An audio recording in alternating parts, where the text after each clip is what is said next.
¿Qué tal? Buenas noches, bienvenidos una vez más a Entredichos, que hoy tiene por invitado a un ingeniero del Instituto Tecnológico Superior de Monterrey, sede Puebla, doctor de la Universidad Politécnica de Cataluña, director científico del Grupo de Alto Rendimiento en Inteligencia Artificial y gestor de la supercomputadora Mare Nostrum.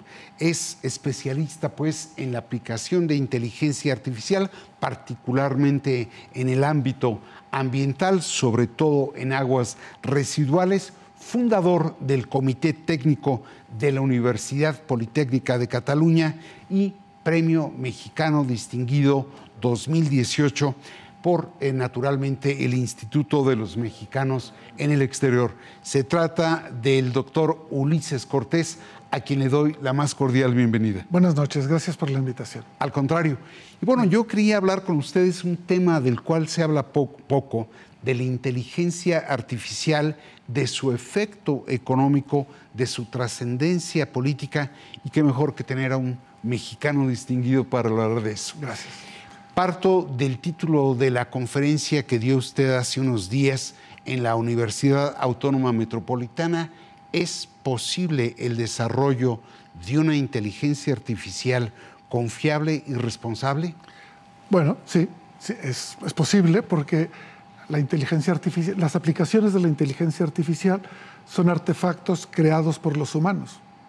Así es que somos los humanos que tomamos las decisiones que harán que esta herramienta tenga una naturaleza u otra.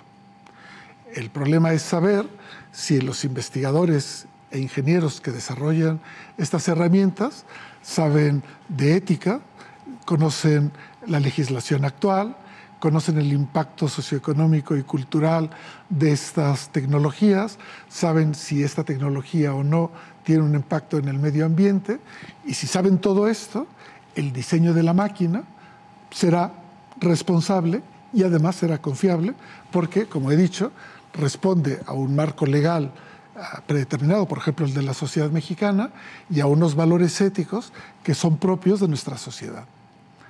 El problema es cuando estas tecnologías se desarrollan en otros países, con otros marcos legales y otros principios éticos que probablemente se parecen poco o nada a los nuestros. ¿Cuál es el rostro amable de la inteligencia artificial y cuál es el rostro amargo de ella? Bueno, como en toda tecnología, depende del usuario. En el caso de la inteligencia artificial, uno de los problemas a los que nos enfrentamos es que el desarrollo incontrolado, fundamentalmente en Estados Unidos y luego en China, de esta tecnología, digo incontrolado porque no han respetado ninguna ley, porque no había leyes. Sí. Y se han aprovechado del Patriotic Act. Después de los atentados en Nueva York, hubo una bajada de todos los niveles de privacidad e intimidad en la transmisión de datos. La gente no ve un peligro en pasar un bit, varios bits, megas de bits de información privada, porque en principio los bits no matan, no contaminan, no se acumulan en ninguna parte. ¿Quién los controla? No se sabe. ¿Alguien puede verlos todos? Pues quizás no, pero una máquina podría hacer el trabajo de conjuntar según ciertos patrones esos datos y extorsionarnos, a modificar nuestras opiniones, hacernos comprar cosas que no queremos, cambiar nuestra opinión política. El caso del Cambridge Analytica en Estados Unidos es probablemente el caso más trágico. Déjeme interrumpirlo ahí, doctor, porque quiero más adelante, en efecto, hablar de los usos políticos e incluso de los usos económico-comerciales de la inteligencia artificial, pero antes quisiera ubicar al auditorio de la situación en la que México se encuentra en esa materia. Y en un país con una desigualdad social como la que tenemos, de pronto la brecha digital podría profundizar aquella desigualdad. ¿Cómo nos ve usted? Bueno, lo que pasa en México es francamente una tragedia. porque México estuvo en el nacimiento de la cibernética en el año 46. México tuvo aquí de investigador invitado a Norbert Wiener, trabajando con el doctor Rosenblut en cardiología. En México se hizo una de las primeras conferencias de inteligencia artificial fuera de Estados Unidos en el año 1963. México tuvo una de las primeras computadoras importantes en América Latina en el año 1958. ¿Qué ha pasado para que haya habido el rezago en el que estamos? Bueno, desinterés, falta de inversión consistente en la investigación, pero sobre todo no ha habido la creación de las empresas que requieran esa tecnología. Se ha comprado. Se ha hecho realidad aquello de Unamuno, que inventen ellos, que ya se los compraremos.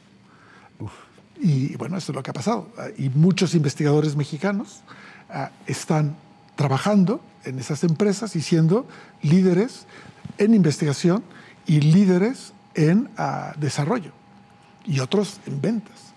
Entonces, ¿qué ha pasado? Que aquí tenemos un capital humano enorme, instituciones públicas y privadas de educación superior de talla, que lo que han hecho es producir esta gente, y a las universidades extranjeras o a las empresas extranjeras se han dedicado a seleccionar cerezas, las mejores de cada. Bueno, usted es un caso. Bueno, el mío es distinto. El suyo es distinto, pero es una inteligencia humana que fue a desarrollar inteligencia artificial a Barcelona. Ahora, la pregunta que le hacía vale todavía, y sobre todo más después de saber que estuvimos en los fundamentos de la inteligencia artificial. ¿Puede profundizar la desigualdad social, la brecha digital que tenemos? Ya existe. En general, en América Latina y en muchos países de nuestra órbita económica, hay que recordar que México es una potencia en PIB en el OECD, no es el mejor de los indicadores, pero es un indicador. Sí. Estamos un poco por debajo de Brasil y por encima de España. El problema es que hay un analfabetismo digital enorme. Y déjeme hacerle una pregunta que hago en muchas conferencias de divulgación. ¿Usted tiene un teléfono móvil? Así es. ¿Cuántos procesadores tiene? El mundo le ha entregado todos los datos al teléfono. No. ¿Cuántos procesadores? ¿Cuántos chips que son un ordenador como cualquiera de... ¿Cuántos tiene? Entre 4 y 6. ¿Qué potencia tiene? Sí, claro. ¿Ha programado algo aparte de la alarma? Sí, digo algunas cosas, pero en efecto. No, programar. Hacer un programa. No. Entonces, para que tengan una idea, es entre 10,000 y 100,000 veces potencia de cálculo mayor que el ordenador que puso al hombre en la luna. Un celular. Un celular. Inteligente. Y la memoria, ya no digamos. Entonces, somos una sociedad de usuarios que utilizan tecnologías digitales que están a su disposición. Hay conceptos equívocos como el de nativo digital que solamente sirven para identificar a una gente que nació después del año 2000 y que son muy hábiles en la tecnología, pero no saben por qué se produce, dónde se produce y cuál es su efecto. Pero son muy buenos haciendo truquitos con ella. Sí. Entonces, esta es la brecha digital. No es que la gente... También es que no puedas tener acceso a tener uno de estos teléfonos o a Internet, que hay un 20% de la población en México, según un estudio de la maestra Salma Jalife, antes fue subsecretaria de Estado de Telecomunicaciones. Y bueno, esa es una brecha, pero esa es económica. La otra es de educación. Y es que no enseñamos tecnología en las escuelas, en la primaria. ¿Usted diría que así como vimos que había campañas de alfabetización, tendría que haber campañas de alfabetización digital? Claro que sí. Y como los padres no pueden enseñar a sus hijos los usos y provecho de la tecnología, tenemos que hacer una política nacional que haga de los profesores en la primaria y en la secundaria los transmisores de este conocimiento. Y esto implica un movimiento como el de Vasconcelos. O sea, México cambió de planeta con las jornadas de alfabetización de Vasconcelos, con la creación de una imprenta nacional para tener libros de texto gratuitos. Pues ahora tenemos que hacer ese esfuerzo, pero con las tecnologías digitales, entre las cuales está la inteligencia artificial. Es una más. Ya. Ahora, leía que usted decía que el riesgo de ser un usuario de algún modo inconsciente de las nuevas tecnologías puede llevar a acabar con la cultura del esfuerzo. Sí. Explíqueme un poco esa idea. No todas las herramientas, pero estas que son llamadas modelos masivos de lenguaje, como ChatGPT, Llama 3, son máquinas que son capaces de resolver problemas con una cierta solvencia. Podemos luego hablar de qué tan buenos son resolviendo los problemas. Y lo que ocurre es que el alumno que se enfrenta o el trabajador que utiliza esta herramienta ya no se preocupa por el resultado, porque piensa que el resultado es bueno. Le haré un ejemplo sencillo. Cuando tenemos una calculadora en la mano, no dudamos del resultado. Si el resultado está mal es porque hemos teclado mal una cifra. Sí. Estas máquinas fallan entre un 15 y un 20%. ¿Usted la compraría? No. Pero como se la regalan, da igual. Wow. Hace 2 años, 2 alumnos hicieron uso de estas herramientas para contestar mi examen. Yo no lo había prohibido explícitamente, de tal manera que tuve que tragar y aceptar las respuestas. Solución. A partir de ahí, he vuelto a hacer exámenes de papel y lápiz. No hay tecnología. No hay tecnología incorporada. ¿Y por qué lo hice? No fue una venganza. Pero uno, como profesor universitario de un sistema público, es el responsable de garantizar que cada alumno que pasa por una asignatura, cuando la aprueba, conoce los contenidos. Claro. Si hay una máquina que le resuelve un porcentaje enorme sin esfuerzo, ¿qué estoy certificando? ¿Que sabe utilizar la máquina? Claro. Entonces, ¿qué queremos? ¿Usuarios o queremos gente con pensamiento crítico capaz de resolver problemas de entidad como los que tenemos? Escojamos. No vale que yo le pida a una máquina que me dé el resumen de un libro y lo presente como propio sin haber leído el libro. ¿Dónde está el diálogo con el escritor? ¿Dónde está mi capacidad de síntesis, de organización, de análisis del pensamiento, del contexto, para integrarlo? Se ha perdido. Ahora, vamos sí. Esto es para los universitarios. Y si se lo dejamos a alguien de secundaria y a alguien de preparatoria, ¿cómo van a llegar a la universidad? Claro que a las empresas les interesa que todo el mundo lo utilice, claro, porque se convierten en esa clase de no sonrientes, tienen a una población sonriente que depende cada vez más de sus servicios. Que depende más de ellos y cada vez pierde más facultades. Claro. Quiero decir lógicas, quiero decir matemáticas, quiero decir de memoria incluso. Exacto. ¿Cuántos teléfonos recuerda usted de memoria? No, ninguno. Me voy al contacto. Claro, exactamente. Yo todavía me acuerdo de los teléfonos de mi madre y de mis amigos en México, algunos en España, pero son facultades, el músculo del cerebro, si no lo entrenas, obsolece, se atrofia. Entonces, ¿por qué, en aras de qué experimento vamos a hacer que la gente pierda eso? Vamos ahora a abrir, si le parece, el panorama. Leía, y usted lo mencionaba en una entrevista que estuve viendo de usted, cómo en los países integrantes justamente de la OCDE señalan que probablemente se pierdan 300 millones de empleos, nada más en países miembros de la OCDE, a partir de la aplicación del uso de inteligencia artificial. Sí. ¿Qué va a pasar? Bueno, tenemos que pensar que la tecnología está hecha para suplementar las capacidades humanas. Desde los griegos y antes hemos desarrollado tecnología para mejorar nuestra capacidad física. Por primera vez estamos pensando en tecnologías que desarrollan nuestras capacidades cognitivas. Pero tenemos robots que tienen una fuerza superior a la nuestra, una precisión superior a la nuestra, que ahora tienen capacidades para resolver problemas complejos en entornos complejos. Y yo creo que hay trabajos que los humanos deberíamos dejar de hacer. Ir a una mina, bajar a resolver problemas en un cable submarino, ir a resolver un problema en una central nuclear.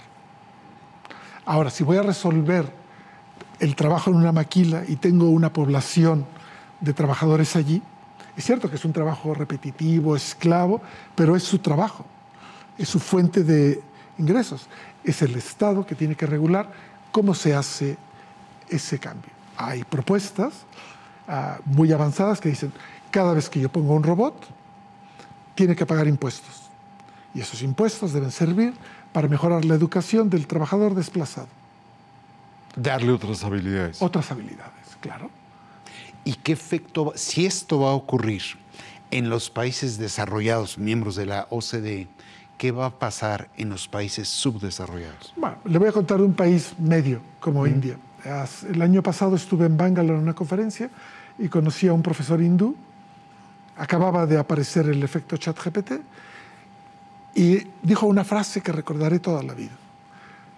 Esta máquina impedirá que vuelva a haber un caso como el de Slumdog Millionaire. ¿Usted se acuerda de aquella película? Sí. Era un chico que pasa muchas aventuras en su vida, va a un concurso de estos de preguntas y va respondiendo cosas. Y una de sus principales tareas era contestar teléfonos. Call centers, centros de llamadas. Bueno, él decía, con estos centros de llamadas automatizados, con un chat GPT, vamos a desaparecer un montón de trabajos intermedios. A quien dice India, dice Marruecos, dice Perú, dice Ecuador, no sé la situación en México, pero hay una pequeña clase de trabajadores que tenían un trabajo que era muy duro, pero que tenían un trabajo, y ahora lo hará una máquina. En Europa, por ejemplo, en Galicia y en Cataluña, ahora es obligatorio que la voz sea no identificable como la de un humano. Y además, que si una persona quiere hablar con un humano, puede decir, quiero hablar con un humano, y se corte la comunicación y te pasa entre un humano. Porque es cierto que se podrían ahorrar cierto tipo de trabajos, pero otros no. ¿Qué otros trabajos se van a perder? El de oficinista bancario. Y esto no solo se pierde ese trabajo, sino se crea brecha digital. ¿Cómo le vamos a pedir a un anciano que toda la intermediación con el médico la haga por internet? O que vaya a sacar dinero a un cajero. Sí. Con una situación de inseguridad no lo vamos a mandar. ¿Por qué estamos haciendo esto? ¿Qué tiene que hacer el banco, los bancos, las instituciones financieras, dentro de su parte social, para remediar esta brecha social, digital? O sea, sí, habrá un desplazamiento de trabajo, pero si los gobiernos y la sociedad no ponemos énfasis en que esto debe ser justo y equitativo y no debe desplazar más a ciertas poblaciones que ya de por sí están excluidas, sí, pues no estamos haciendo nada, no estamos siendo solidarios. La tecnología debe darnos una vida cada vez más humana. Es para eso, para que seamos mejores humanos, no para que tengamos peores calidades de vida y haya unos pocos empresarios e ingenieros que vivan cada vez mejor. A ese siguiente punto vamos a pasar, si le parece, doctor. Pero antes, déjeme ir a una pausa y regresamos.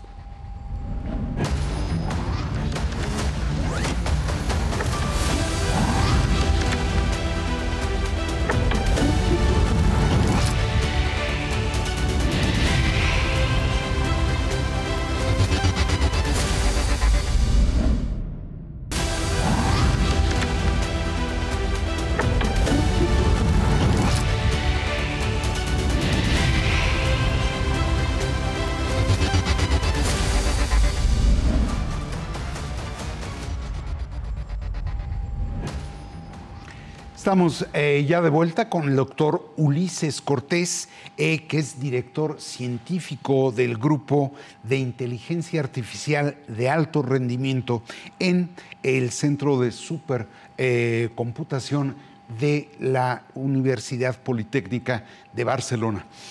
Ya perfilaba usted la orientación que le quería dar a la conversación. Hablaba usted del problema, del hecho de que grupos empresariales, desarrolladores de tecnología, sean los que finalmente tengan bajo su poder, de algún modo, la posibilidad de regular no solo el comercio, no solo la economía, sino incluso hasta las preferencias políticas. ¿Cómo es que hemos llegado al punto donde son corporativos privados los que están a la vanguardia del desarrollo de la inteligencia artificial y no las universidades públicas, por no decir el Estado? Bueno, primero hay una diferencia notable y es la capacidad de atracción de capital que tienen estas empresas. Ofrecen unos productos que fundamentalmente se han desarrollado con dinero público y que están por aquí y por allí, y no ha habido nadie que haya tenido la visión, como fue el caso de Steve Jobs, de integrar muchas tecnologías en una sola y producir el iPhone. El iPhone es probablemente uno de los íconos tecnológicos. Sí. Pero no por el mecanismo de comunicación, sino por toda la capacidad de cómputo que había incluida dentro y la facilidad de uso. Entonces, tenemos mucha gente con mucho dinero que quiere ganar mucho más dinero.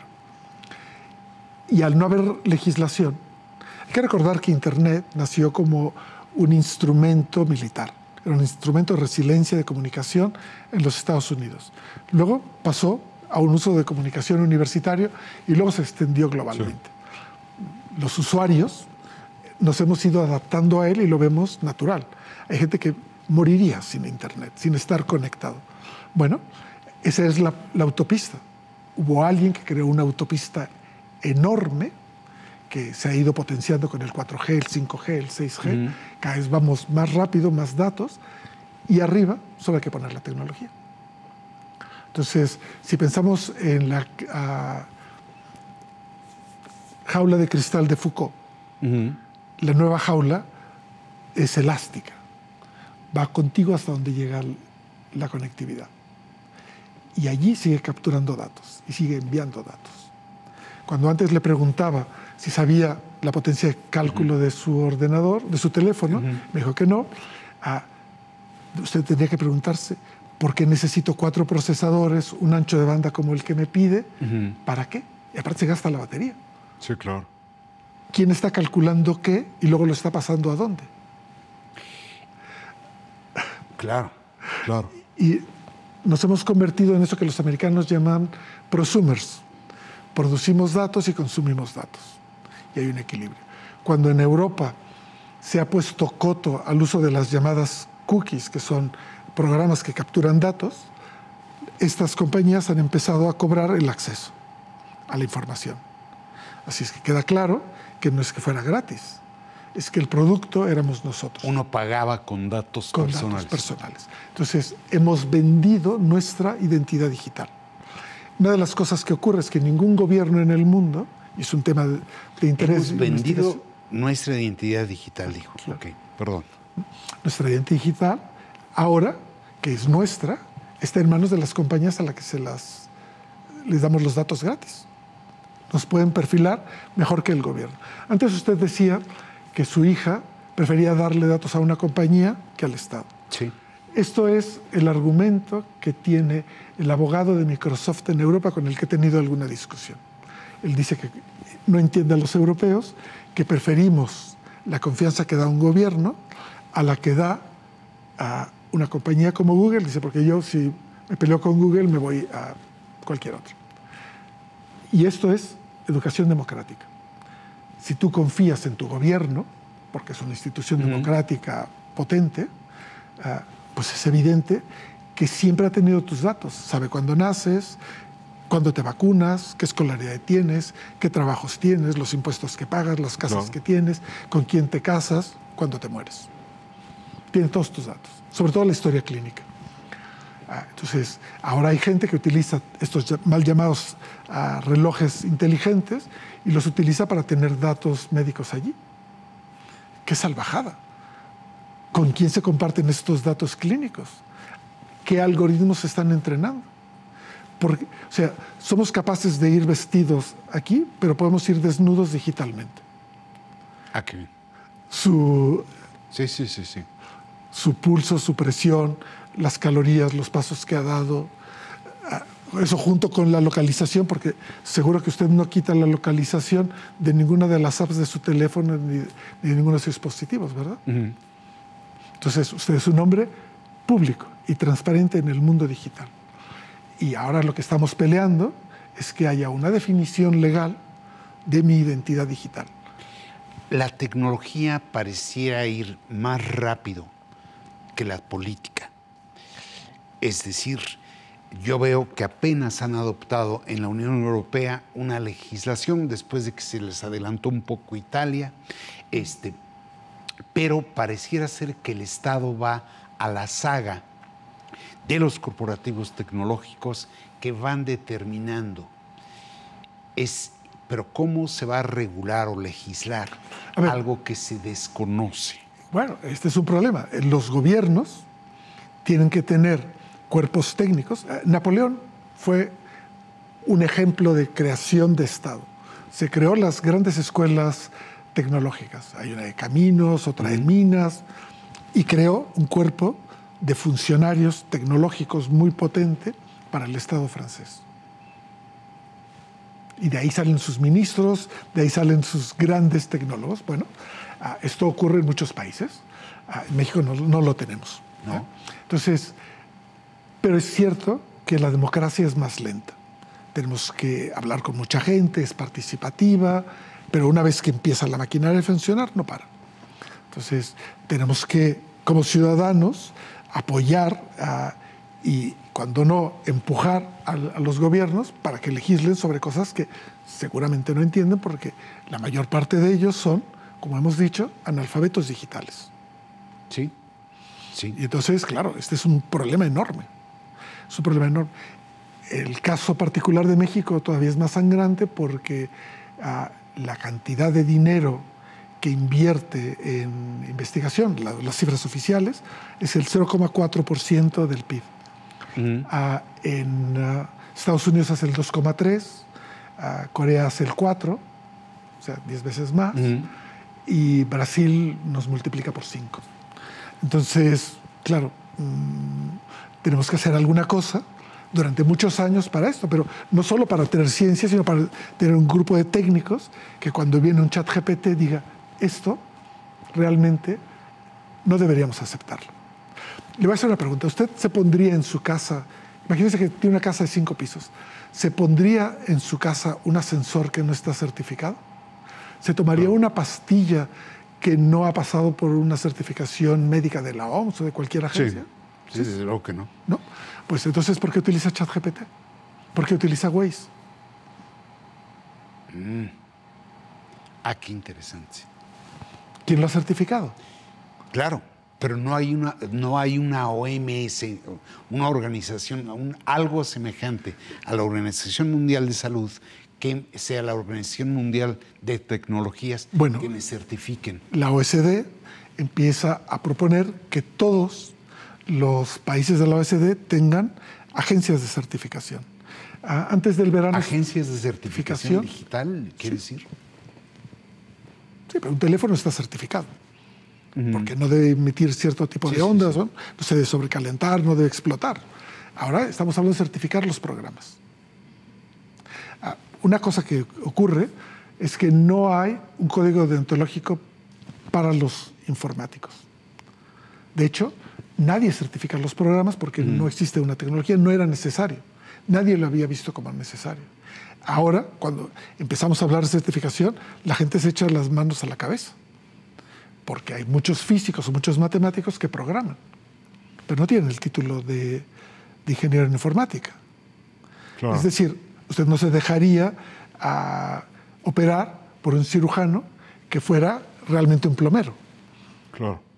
Claro. Debe ser muy bueno, pero no lo es. Ahora, doctor, en la primera parte del programa comenzó a tocar un tema que quería yo abordar con usted, el uso político de la inteligencia artificial. Mencionó ya el caso de Analytics. Cambridge Analytics. De Cambridge Analytics, donde influye sobre el voto de la primera elección de Donald Trump. Y había yo, ya no me acuerdo si leído o visto en alguna entrevista con usted, que también influyó la inteligencia artificial en el Brexit. Sí. Explíqueme el uso político, diría perverso, de la inteligencia artificial para propósitos políticos. Bueno, a ver, los medios siempre han sido el cuarto poder. Los medios, como el suyo, siempre han sido el cuarto poder. Yo creo que estamos ya en el lugar 30, pero... No. Generan opinión.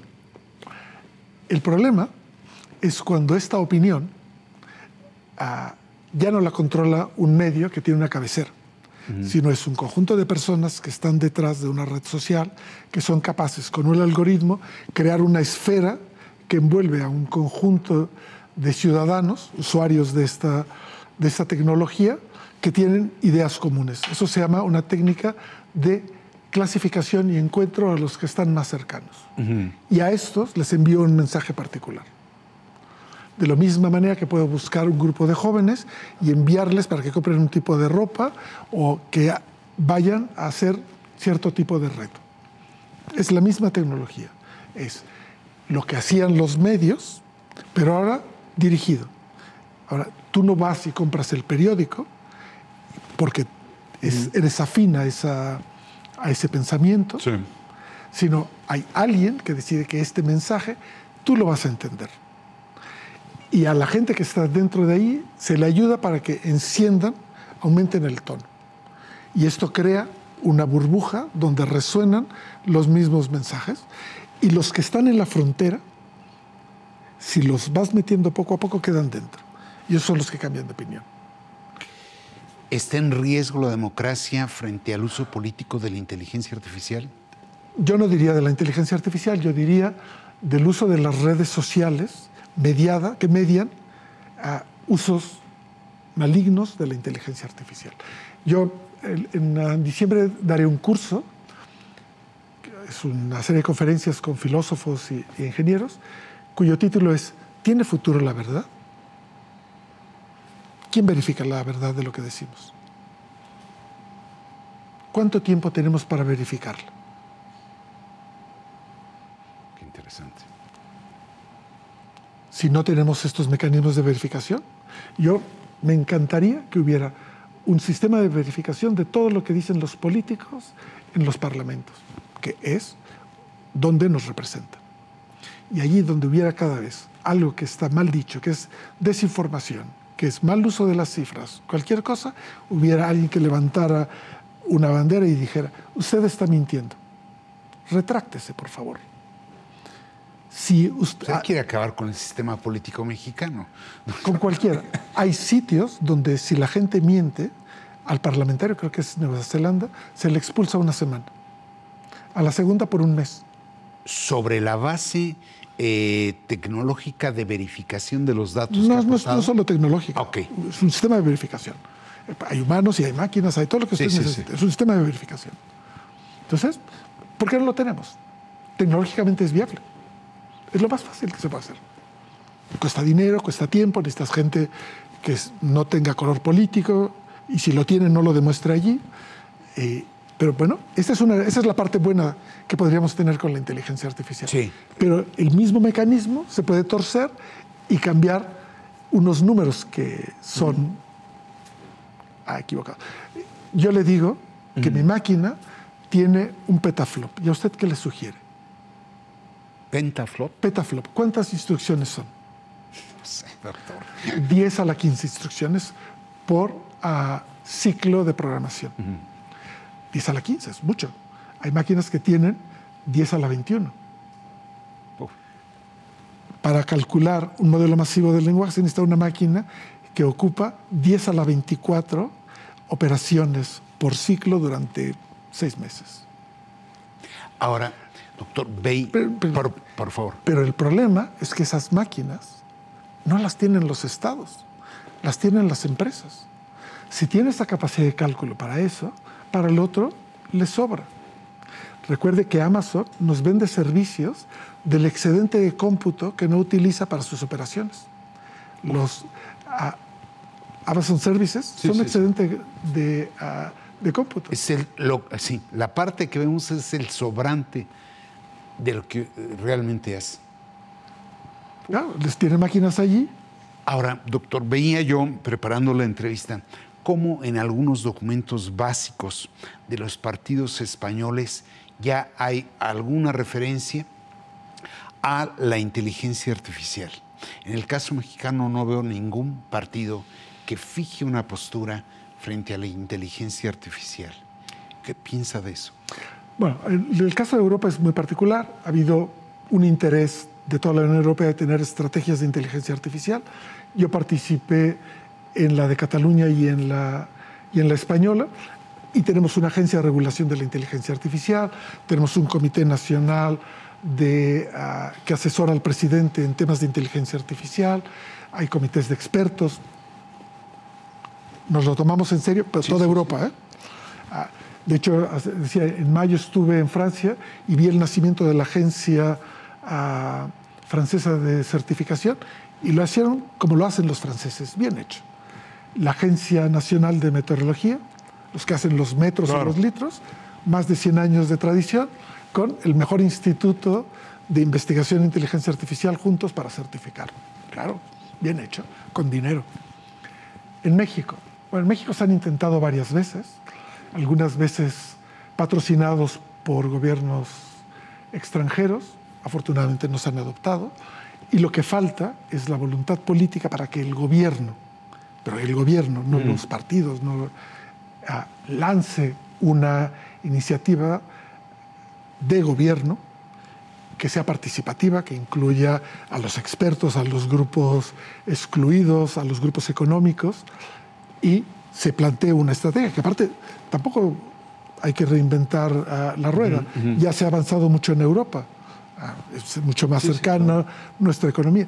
Pero lo que siempre digo, si no somos capaces de cooperar con la región, si México, Brasil, Colombia y luego el resto de los países no hacemos una unificación de nuestra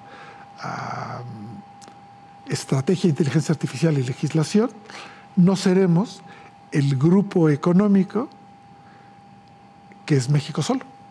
Claro. O sea, la Unión Europea tiene peso porque somos los 27. Sí, claro. Aquí lo que se necesita es a Brasil, a México y Colombia, y a todos los demás. México, Brasil y Colombia somos 400 millones de personas.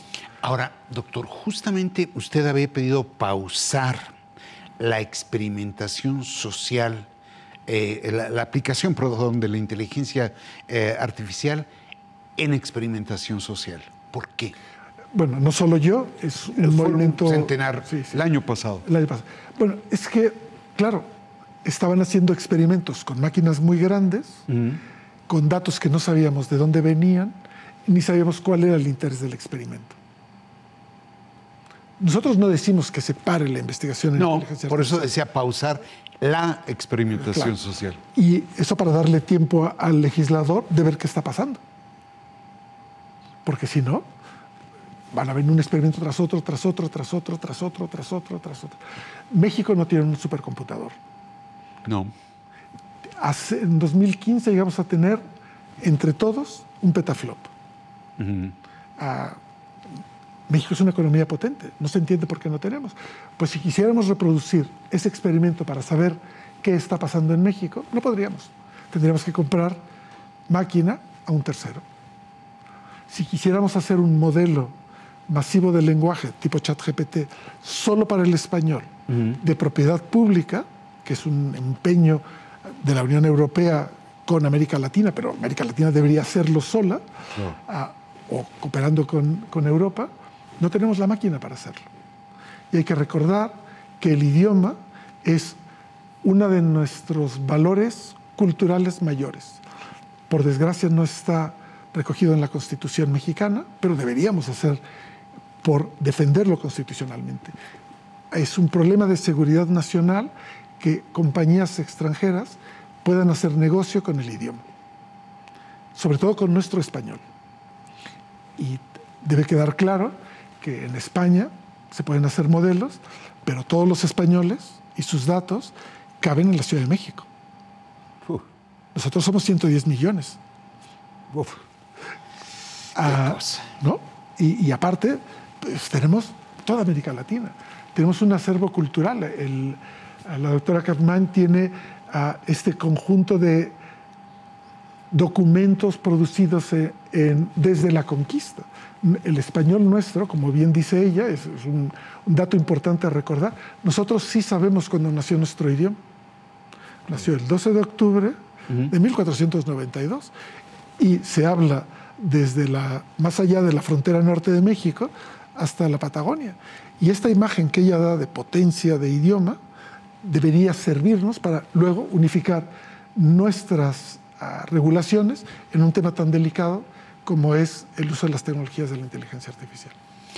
Hijo doctor, me podría quedar horas platicando con usted. Me resulta interesantísimo la visión que tiene sobre la inteligencia artificial, cómo su inteligencia humana va tras el desarrollo de la inteligencia artificial, pero el tiempo ya se me vino encima. Yo le agradezco mucho la disposición. Muchas gracias. Como desde luego le agradezco a los seguidores de El Financiero Televisión el hecho de acompañarnos aquí en Entredichos. Muchas gracias.